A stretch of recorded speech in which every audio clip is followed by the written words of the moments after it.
কলিয়াবৰৰ বৰঘুলিত ভদিয়া বানৰ তাণ্ডৱ। ব্ৰহ্মপুত্ৰৰ বানৰ কৱলত কলিয়াবৰৰ ২ নং আৰু ৩ নং বৰঘুলি। ব্ৰহ্মপুত্ৰৰ বাঢ়নী পানীত প্লাবিত হৈছে বৰঘুলিৰ বিস্তীৰ্ণ অঞ্চল। বানত মূৰ্ধচ পৰ্যন্ত ডুব গৈছে একাংশৰ বাসগৃহ। বানত বুৰ গৈছে শতাধিক পৰিয়ালৰ ঘৰ-বাৰী আৰু খেতিপথাৰ। নষ্ট হৈছে মৰাপাট, শাক-পাচলি খেতি। মানুহ পশুধনে একেলগে আশ্ৰয় লৈছে মাথাউৰিত। চৰকাৰ প্ৰশাসনৰ ওপৰত ক্ষোভ নৈপৰীয়া জনতাৰ।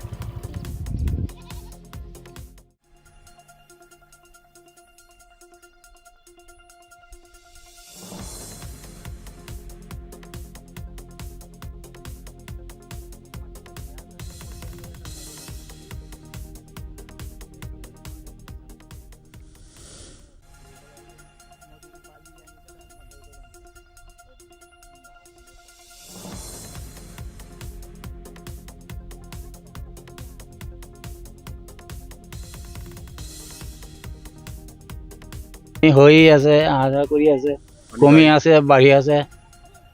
এতিয়া মাথাউৰিত আছে। মাথাউৰিত মানে চৰকাৰী লোক আহিছে মানে আহিছে বুলি আৰু কি কওঁ, সিহঁতে আহিব পাৰে কিজানি মাথাউৰি ঘূৰি ফুৰি যাব পাৰে। ৰাইজৰ কোনো দুখ সুখ বুজা নাই, তেখেতে এইটো সুখ লোৱা নাই। এইবিলাকতো মাথাউৰিতে লোকনে মৰি আছে নাখাই পেলাই, কোনো গাছ তাছ নাই, তুঁহগুৰি নাই, কিবা সুবিধা নাই, ক'ত খাব? আমাৰ ডেংগিলৈকে পানী আছে ঘৰত, ইমানলৈকে।